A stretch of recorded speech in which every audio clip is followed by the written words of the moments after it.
Hey guys, welcome back to Roots and Refuge. Maya here, and this week I've got a project going for the beautiful Jessica, which you can kind of see set up behind me. And what she's got me doing today is building a cold frame, just a super basic cold frame. Now you might be asking yourself, does Jessica, with everything that we have going on and all the greenhouse space that we're gonna have and everything else, does she need a cold frame? The most accurate answer to that is absolutely no. Thanks to the influence of a YouTube audience, she can basically justify any gardening project.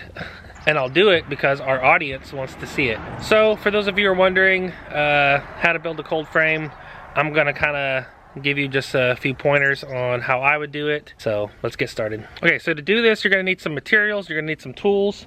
I've got a circular saw, a square, tape measure, and I'm actually gonna use a finish gun with 2-inch finish nails to assemble everything.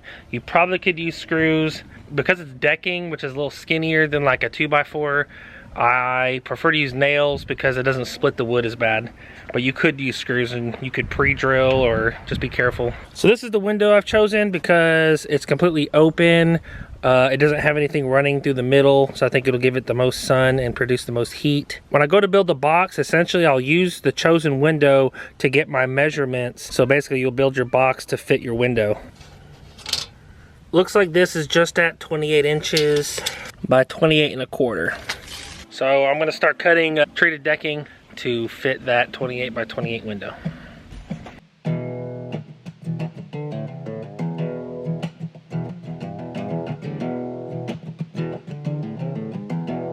So this is gonna be the outside. I cut 2 at 28 and 2 at 26. These are 1-inch thick. They're a true 1-inch thick piece of lumber. All decking is like that. The reason I cut 2 at 26 is because one will sit on top of the other. And to make it a perfect 28 by 28, I took off 1 inch on each side to account for the board that sits on top. So I'm gonna nail it together, and then I'm gonna cut decking to cover the bottom, and then I'm gonna figure out how to angle the window. Another reason why I'll need a square is besides the, I use it to mark my lines to keep my cuts straight. When I go to nail these together, I can use this to help keep the corners square, so I assemble a square. So without any kind of support, sometimes just with nails, things can get kind of wobbly and out of whack. So this will help keep everything straight.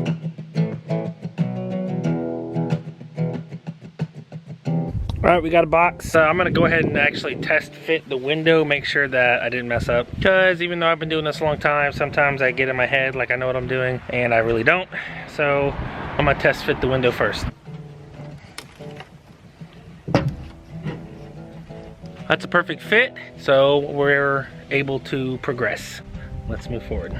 For the next part, I'm gonna make this the bottom, and so I'm gonna cut decking pieces to nail across here to give it a base to set the cups or trays on. I'm gonna figure out how to make the top angled, so that way the window is sitting at an angle towards the sun, which I don't really understand why I have to do that, I'll be honest, but that's what Jessica told me I needed to do, so I could just apply my carpentry skills and make it happen.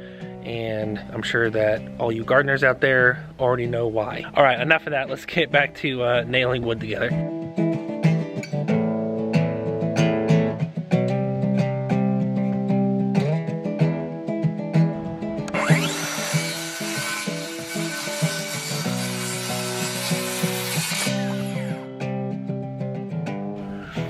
Okay, I got all my pieces cut for the bottom. I'm gonna double check the square of the walls of the box, and then I'm gonna start nailing these onto the bottom. So actually, out of square, I'm gonna show you what I mean by that. So take my carpentry square, and I butt. If you butt one side in, and you check the other side, see how there's movement in the square? That means I'm out of square. So before I nail the bottom on, I've got to shift it to get it back into square, and then I'll secure it with the base.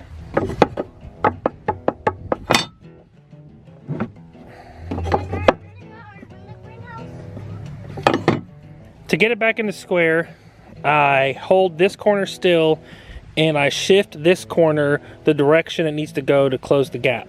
So I pushed it away from me. And now, when I put my square in the corner, there's no play. There's no give, there's no space. So if the box is square, I can nail the bottom on, it'll hold it in place and keep it square. What are you coming out here for? To help build. To help build? Yeah. Okay, get over here, help builder.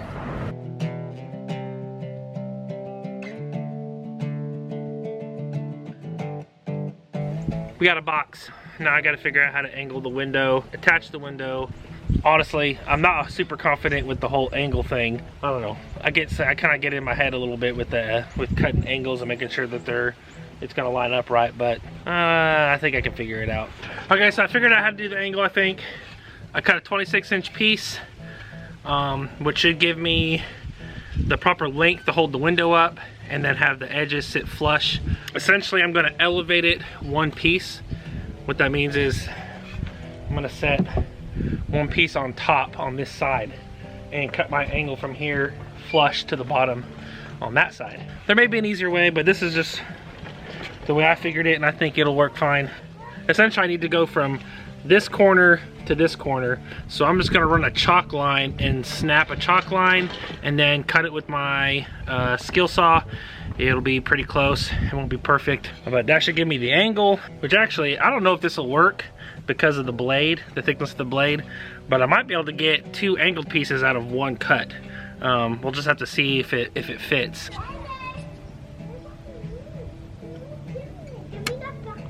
So, progress on the project that we don't need, but you won't. It's a wonderful box. It's a wonderful box. She's so encouraging, even on the simple things. She'll just walk by me every once in a while and just be like, nice beard. Like, thanks. I try. Speak life, right? Yeah, you better, because if you didn't, I'm sure I'd be more patchy than I am. Like, I would love to have like an epic beard, but this is pretty good. It's not what I want, but it's good enough. I actually was able to turn one 26-inch piece to both of the angled sides. And so I'm gonna attach these, and then I'm gonna attach the window with the hinges, and that's pretty much it. Okay, I got the hinges attached. These are just recycled door hinges from just a regular interior door. They'll work fine. And I'm just using what I have to keep my costs down. The window's attached. It opens and shuts great. On my angle cuts, worked out perfect. I was actually able to make one cut at the measurements that I had said, and basically used each half for one per side. So that worked out awesome. There is one problem, and this happens a lot when you're repurposing materials, is the box is perfectly square, but there is a problem with the window. Right here at the bottom, it's not sitting exactly how I want it to. There's a gap. When you're recycling and repurposing, that's very hard to avoid. Because things don't always fit. The window's is not really warped, but it's just a little out of kilter, and so it's not really resting perfectly the way I'd hoped it would. It's actually a pretty easy fix, an inexpensive fix. I'm gonna take a piece of foam that I used in Jessica's greenhouse and run that along the bottom strip, and that'll work perfectly. So Jessica has her not so much needed, but very much wanted Coldframe. This actually will be featured in an upcoming video that you're not gonna wanna miss. I appreciate you guys hanging out with us today. I hope you guys are inspired to do something. I bless you guys. Until next time.